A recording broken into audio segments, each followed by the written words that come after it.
Nature. Is there anything more fragile? More delicate?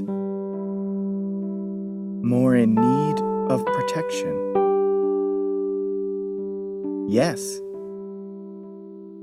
Human beings, for one. We have been struggling against nature since the dawn of time,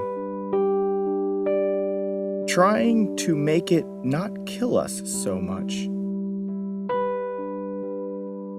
Though we have fought for centuries, we have yet to win control over nature. In such a hopeless situation as this, our only option is to retreat to the one place nature can't reach us: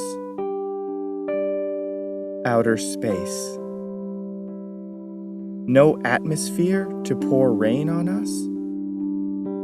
No gravity to pull trees on us.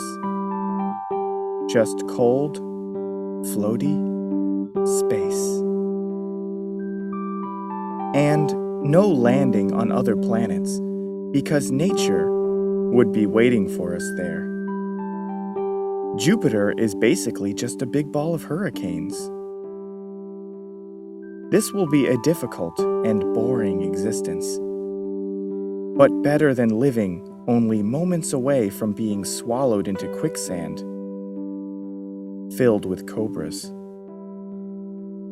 Better than living with nature.